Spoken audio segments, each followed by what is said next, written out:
Oui Oui et les lutins.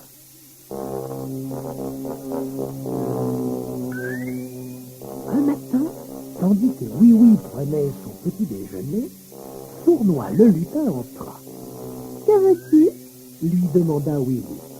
Veux-tu me conduire ce soir à la fête dans les bois noirs? Je n'ai aucune envie d'y aller. Répondit Oui Oui. Je t'en prie. Dit Sournois. Je te donnerai 2 fois 6 sous. D'accord. Dit Oui Oui. Le soir, Oui Oui emmena Sournois dans la forêt, mais il y faisait très sombre. Jamais je n'aurais dû venir. S'écria Oui Oui. Sournois gloussa de rire. Arrête-toi ici, dit-il. Alors Finot, l'autre lutin, surgit de derrière un arbre. Salut, Oui Oui, cria Finot. Oui Oui fut très étonné de voir apparaître Finot. Tu vas à la fête, toi aussi? Demanda Oui Oui. Finot rit méchamment. Pas question de fête, Oui Oui, cria-t-il. C'est un piège pour prendre ta voiture. Maintenant, descends. Alors, Finot poussa le pauvre Oui Oui hors de sa petite voiture. Vilain lutin! Cria Oui Oui. Vous êtes des voleurs! Nous te l'empruntons seulement pour une petite promenade. Se moqua Sournois. J'aime bien ton bonnet. Je crois que je vais te l'emprunter aussi, grimaça Finot en l'arrachant de la tête de Oui Oui. Oh non, s'il te plaît, pas mon bonnet! Hurla Oui Oui, mais Finot se le mit sur la tête.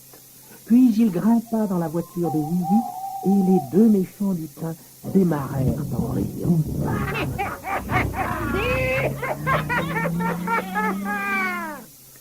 Oui Oui se retrouva seul dans les bois noirs, errant parmi les immenses ombres des arbres. Je suis perdu. Sanglotait-il.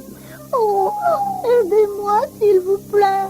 À force de marcher, il approcha d'une maison. Oh, je sais où je suis. S'écria-t-il joyeusement. C'est la maison de Potiron. Frappa Oui Oui très fort à la porte. Quand Potiron l'ouvrit, il fut tout étonné de découvrir Oui Oui. Il est tard, Oui Oui. Qu'est-ce qui t'arrive? Demanda Potiron. Oh, Potiron, Répondit Oui Oui. une chose épouvantable. Entre et assieds-toi, Oui Oui, dit Potiron. Je vais te préparer un bon chocolat chaud. Ensuite, Potiron écouta Oui Oui lui raconter tout ce que les deux vilains lutins lui avaient fait. Bon, tu restes ici bien au chaud. Moi, je vais voir le gendarme, dit Potiron. Il m'aidera à attraper ces pestes de lutins. Potiron ne tarda pas à trouver le gendarme avec le chien Zim et lui raconta ce qui s'était passé. Partons à la recherche de ces deux monstres, dit le gendarme. Alors Zim, le chien, s'élança vers les bois noirs, suivi du gendarme qui éclairait le sol avec sa lampe. Je ne les vois nulle part, chuchota Potiron, mais soudain Zim apparut avec le bonnet de Oui Oui. Brave Zim, dit le gendarme. Mène-nous maintenant vers ces pestes. Potiron et le gendarme suivirent Zim jusqu'à un gros arbre creux. Écoutez, chuchota Potiron. Ils sont là, on les entend ronfler à l'intérieur. Silence, dit le gendarme, mais Zim aboya bruyamment. Malheur, dit Potiron, tu vas les réveiller. En effet, les deux lutins s'étaient redressés épouvantés. Nous sommes découverts, crièrent-ils en surgissant de l'arbre. Vite, Potiron, attrapons-les, cria le gendarme, le cœur battant. Et ils se lancèrent à la poursuite des lutins à travers les bois noirs. Halt! Je vous arrête, tous les deux pour le vol. hurla monsieur le gendarme, qui les attrapa et les ligota. Le lendemain matin, Oui-Oui se réveilla chez Potiron. Nom d'un grelot, Pensa Oui-Oui. Potiron n'est pas rentré, et je n'ai toujours pas mon taxi ni mon bonnet. Alors, Oui-Oui entendit un son qu'il connaissait bien.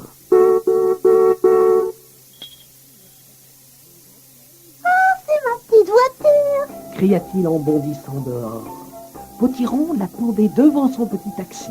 Zim tenait son bonnet bleu et monsieur le gendarme retenait les deux vilains lutins. Oui, oui, cria Potiron. Regarde ce que nous t'apportons. Oui, oui, courut vers eux, tout excité. Zim sauta sur lui et le lécha de la tête aux pieds. Merci Zim d'avoir retrouvé mon bonnet. Dit Oui, oui, ravi en se le mettant sur la tête. Merci Potiron et monsieur le gendarme d'avoir capturé les lutins et rapporté mon taxi. Dit Oui, oui. J'en suis si content.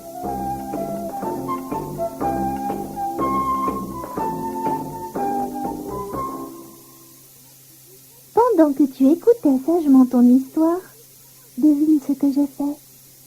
Je suis partie me cacher. Pour deviner l'endroit où je me trouve, il faut que tu reconnaisses les bruits que l'on entend habituellement dans cet endroit. Petit. Bonjour mes petits poussins. Tenez, mangez le bon grain que je vous ai apporté.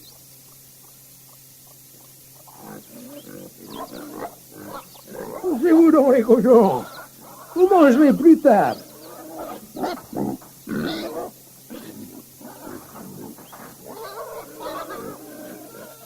Vous aussi les canards. Allez. Retournez à la marque. Allez.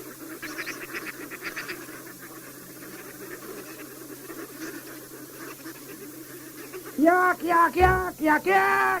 Allez les vaches là. Sortez de l'étable.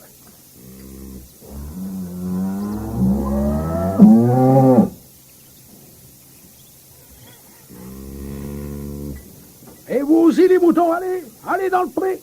Allez donc dans le pré. Il faut que je remette du frein pour que vous ayez bien chose tenue. Et les oies là, ça suffit là. Allez, dehors de les oies.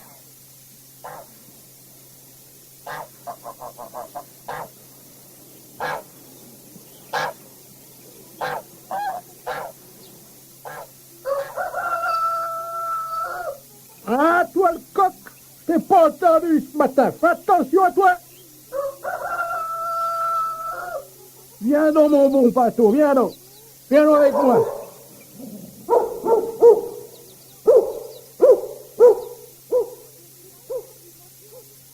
Alors, mon ami, as-tu deviné où je me suis cachée?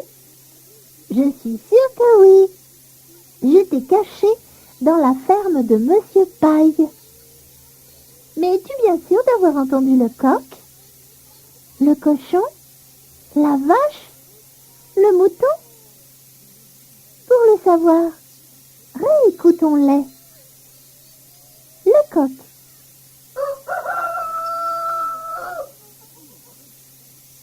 Le cochon.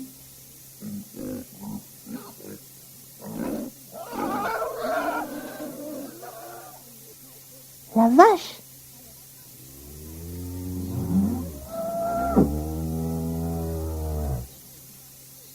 Le mouton.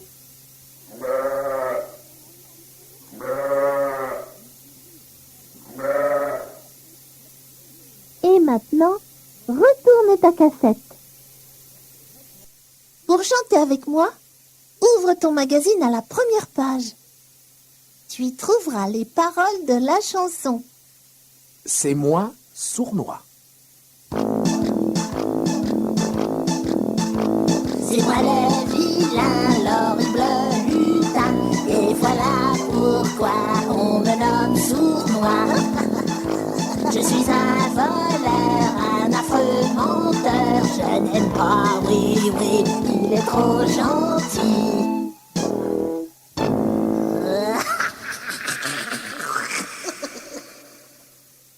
Maintenant, ouvre ton magazine à la page 10 pour suivre l'histoire de Madame Ouistiti qui a bien des ennuis. N'oublie pas de tourner la page quand tu entendras le bruit de mon grelot. Madame Ouistiti a des ennuis. Que d'aventures arrivent à Oui-Oui lorsqu'il transporte des passagers dans son taxi. Un jour, par exemple, il fit monter Madame Ouistiti dans sa voiture.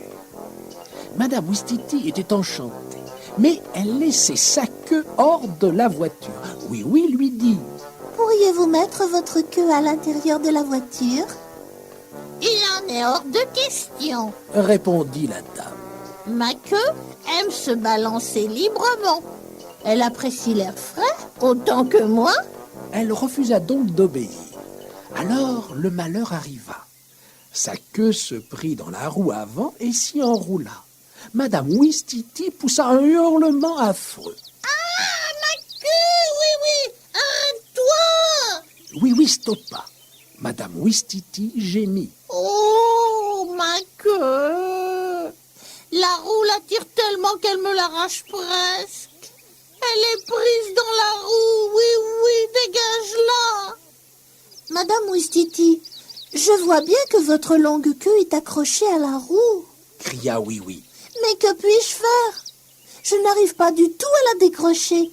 Il n'y a qu'une solution, enlever la roue. Dit Oui, et c'est bien ce qu'il fit. Oh, mais votre queue reste enroulée autour. Impossible de la dérouler. Il faut que j'aille chercher de l'aide au garage.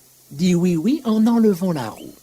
Je regrette, Madame Ouistiti, mais je ne peux emporter la roue sans vous.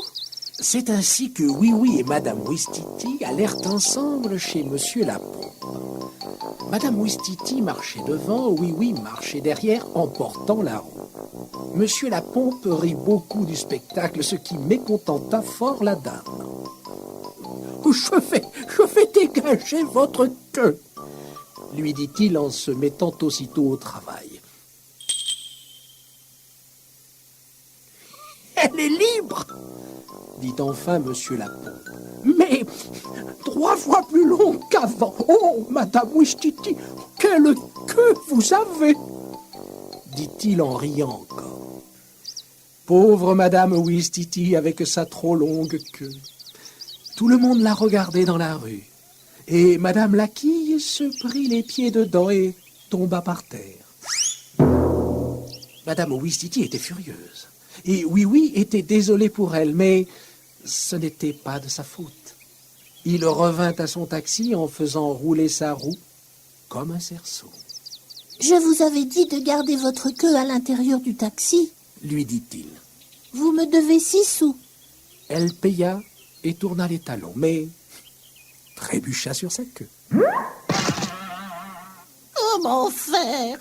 gémit-elle. « Aide-moi, Oui. » Le petit pantin réfléchit, puis il dit « Voilà, je vais vous l'enrouler autour de la taille. Ne bougez pas. » Et Oui lui enroula la queue autour de la taille avec un beau nœud derrière. C'était une excellente idée car Madame Ouistiti, ravie, trouva cela magnifique.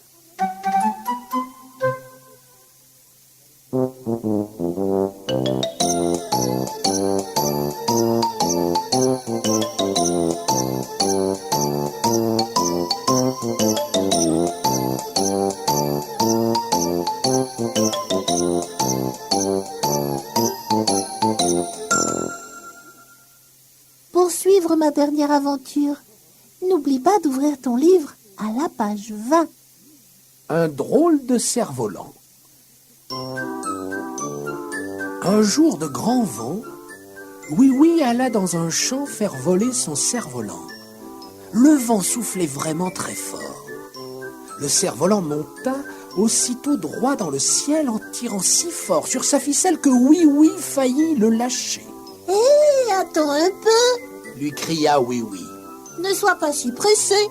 Le ciel ne va pas s'envoler. Ne tire pas si fort. » Mais le cerf-volant tirait toujours. Sa longue queue ondulait dans le vent. Oui était très fier de son cerf-volant. Un des fils du fermier vint avec sa vache. Un drôle de jouet bien encombrant qui faisait très fort. Le garçon s'arrêta pour admirer le cerf-volant. Il le trouvait magnifique. « Tu me le prêtes ?» demanda-t-il. « Bien sûr. » Répondit Oui-Oui. « Pendant ce temps, je me reposerai. Ce cerf-volant tire sur mes doigts. » Le garçon attacha sa vache à la barrière et alla prendre la ficelle des mains de Oui-Oui. « Oh !» cria-t-il surpris. « Quelle force!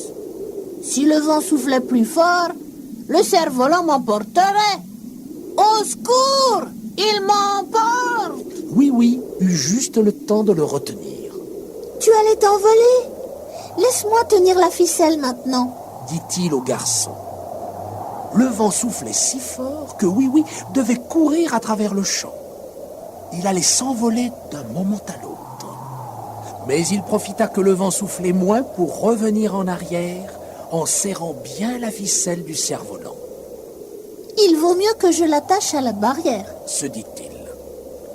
Le fils du fermier observait la danse du cerf-volant qui virevoltait dans le ciel tandis que Oui-Oui le fixait à la barrière. « Regarde !» lui cria soudain Oui-Oui. « Un de tes agneaux s'est échappé du pré. » Le garçon courut à sa recherche. Hélas, l'agneau avait une patte blessée. « Il faut que je le ramène à mon père, » dit le garçon. « Il va le soigner. Au revoir, Oui-Oui. » Mais l'enfant oublia sa vache bien attachée à la barrière. Et au même moment, Oui-Oui entendit sonner midi. « Nom d'un grelot, déjà l'heure du déjeuner, » se dit-il. « Courons jusqu'à la barrière pour détacher mon cerf-volant. » Vite, il dénoua la ficelle et partit en courant. « Je vais laisser mon cerf-volant voler derrière moi jusque chez Potiron. » pensa Oui-Oui. Il va être étonné de me voir revenir suivi de mon cerf-volant si haut dans le ciel. Mais Oui-Oui n'avait pas détaché la bonne ficelle. Il avait pris celle de la vache. La vache suivait derrière lui, plutôt surprise, mais satisfaite de se promener à nouveau.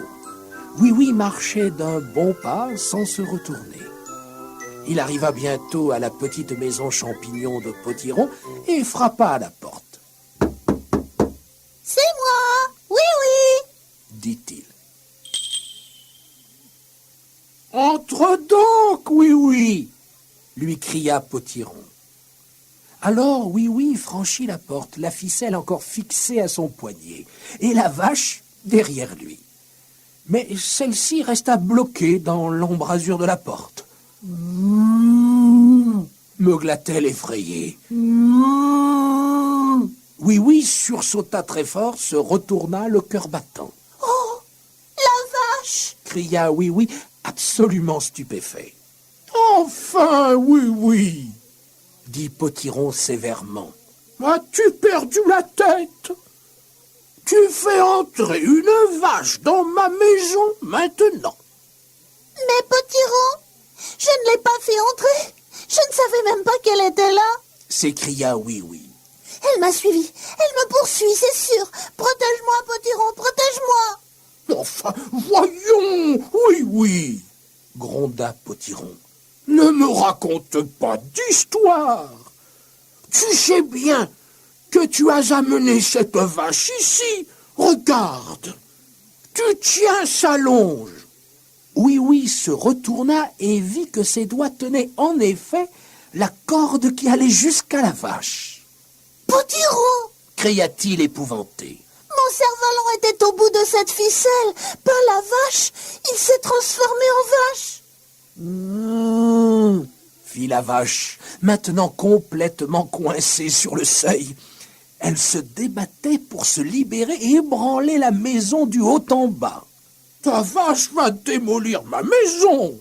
hurla Potiron en colère. « Allez, psst, sors d'ici !» fit la vache. « Dehors !» cria Potiron. La vache réussit à passer la porte et avança jusqu'à la cuisine, puis se coucha sur le tapis devant la cheminée. Alors, le chat effrayé bondit dehors en sautant par la fenêtre. « Inviter une vache à déjeuner !» Je suppose que tu trouves ça malin, gronda Potiron rouge de colère. Mais non, Répondit Oui-Oui en pleurant. je t'assure que quand je l'ai fait voler ce matin, c'était un cerf-volant. Je n'aurais pas pu faire voler une vache, bien sûr. Mais quelqu'un frappa à la porte. C'était le fils du fermier, Oui, dit-il. j'étais chercher ma vache et je l'ai trouvé que ton cerf-volant attaché à la barrière. Alors j'ai compris que t'avais emporté ma vache par erreur. Oui-Oui l'écouta tout étonné, puis poussa un cri, Oh, Potiron, tout va bien. dit-il. Ce n'est qu'une erreur. J'ai détaché de la barrière la mauvaise ficelle. Pardon. Le fils du fermier rendit à Oui-Oui son cerf-volant, puis il s'en alla avec sa vache. Potiron fronça les sourcils en regardant Oui-Oui. Comment as-tu été assez sot, Oui-Oui, pour ne pas voir la différence entre une vache et un cerf-volant? Demanda-t-il. Ne sois pas en colère, Potiron. Répondit Oui-Oui. J'étais si pressée de rentrer déjeuner que je n'ai rien remarqué.